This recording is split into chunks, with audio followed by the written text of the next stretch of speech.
और इंसानों की दुनिया के बीच पहले कई सदियों से संतुलन बना हुआ था। इस संतुलन की हिफाजत करने वालों को डीमन मास्टर के नाम से जाना जाता है, जो कि अपने बेमिसाल मैजिकल पावर्स का इस्तेमाल करके इंसानों की रक्षा करते थे। लेकिन अब वक्त बदल रहा है और जल्द ही एक महायुद्ध होगा, जिसको भविष्यवाणी के हिसाब से सिर्फ एक महावीर ही रोक सकता है, जो कि अब इस धरती पर जन्म ले चुका। लेकिन क्या वो अपनी मंजिल तक पहुंच पाएगा? जानने के लिए चलो इस एडवेंचर को शुरू करते हैं।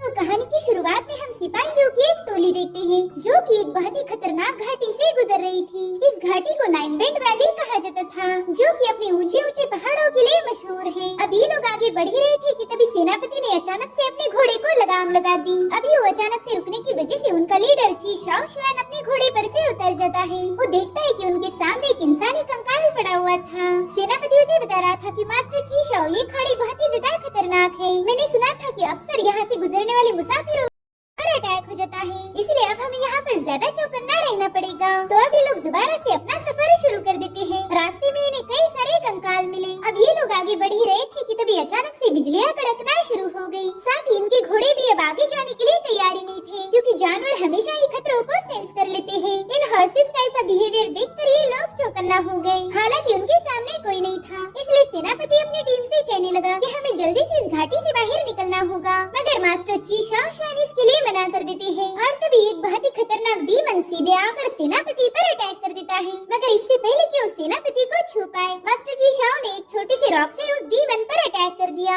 सेनापति देख रहा था कि उनके मास्टर के एक ही ब्लो ने उस डीमन को खत्म कर दिया है। और अब इन लोगों की नजर पड़ी पहाड़ों पर। वहाँ पर हजारों की तादाद में डीमंस इनका इंतजार कर रहे थे। अब इतने सारे डीमंस को अपने सामने देखकर ये सिपाही काफी ज्यादा डर गए। वो कह रहे थे कि ये तो माउंटेन घोस्ट है, हमें इनसे संभाल कर रहना होगा। इधर ची शाओ बड़े ही कुल अंदाज के साथ अपने स्पिरिचुअल ब्रश को समन कर लेते हैं। वो कहने लगे कि इन डीमंस ने तो पूरे के पूरे माउंटेन पर ही कब्जा कर लिया है, इनकी हिम्मत की मैं दाद देता हूँ। इधर वो सभी डीमंस भी अटैक करने के लिए रेडी हो चुके थे। वो बड़ी ही तेजी से उस माउंटेन से नीचे उतरने लगे। इधर ची शाओ शुआन की सिपाही कहने लगे कि हमें किसी भी कीमत पर रेड पर्ल को प्रोटेक्ट करना होगा, इसलिए वो सभी सिपाही चारों ओर से कैरेज को घेर लेते हैं। उसी वक्त शाओ शुआन ने भी अपनी इंग्लो टेक्निक को एक्टिवेट कर दिया। उसके ऐसा करते स्पिरिचुअल ब्रश से बहुत ही खतरनाक ची एनर्जी रिलीज होने लगी, जो सीधे जाकर उन डीमंस को पियर्स कर रही थी। मीनवाइल शाओ शुआन ने ढेर सारे इंक ब्लो के अटैक कर दिए थे, जिसकी चपेट में आकर कई सारे डीमन मारे गए। हालांकि उनकी टीम में एक बहुत ही स्ट्रेंज डीमन था,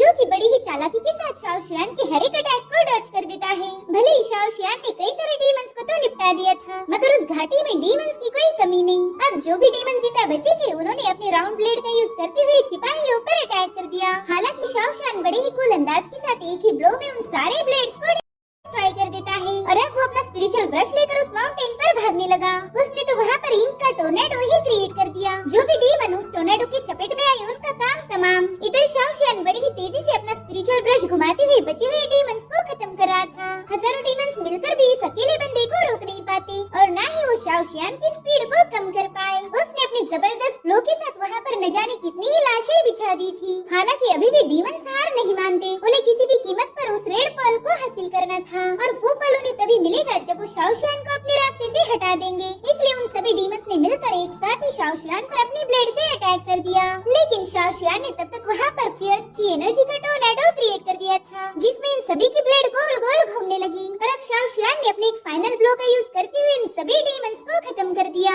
उनका काम तमाम करके शाओ शुआन बड़ी स्टाइल के साथ नीचे आ गया था। और तभी हम उसी स्ट्रेंज डीमन को देखते हैं, जो कि इन सभी की नजरों से बचते हुए सीधा उस कैरेज के नीचे छुप गया था। और अब थोड़ी देर में सनराइज हो जाता है। इन लोगों को अब उस घाटी से कोई डर नहीं था। और अब हम शाओ शुआन के स्पिरिचुअल ब्रश को देखते हैं, जो कि बहुत ही गुस्से के साथ शाओ शुआन के साथ झगड़ा करना शुरू कर देता है। वो कह रहा था, बेवकूफ कहीं के, तुमने मेरी इतनी प्रेशियस इंक को फालतू में ही उड़ा दिया। उतनी स्याही बनाने के लिए मुझे 3 दिनों का वक्त लगता है, और तुमने मेरी इतनी कीमती स्याही बस एक रात में निपटा दी। यकीन मानो, अगर मेरा बस चलता तो मैं तुम्हें कब का निपटा चुका होता। तो शाओ शुआन कहते हैं, ठीक है सॉरी। लेकिन ये सुनकर भी स्पिरिचुअल ब्रश ने सीधे जाकर उसके सिर पर अपना सिर दे मारा। वो कहता है, सॉरी बोलने से पहले ग्रेट मास्टर कौन बोलेगा? हाँ बताओ, वाकई मेरी इतनी बेइज्जती तो तुम्हारे बाप ने भी नहीं की थी। वो तो हमेशा मुझे ग्रेट मास्टर कह के पुकारते थे, मगर तुम हो कि कभी मुझे रिस्पेक्ट नहीं देते। दरअसल वो क्या है ना कि तुम मेरी अहमियत नहीं जानते। देखो, हमारी इस दुनिया में तुम्हारे जैसे न जाने कितने ही डीमन मास्टर्स हैं। वो बेचारे तुम्हारे जैसी मैजिकल पावर को पजेस करते हैं, लेकिन उनके पास कोई मैजिकल ट्रेजर नहीं होता,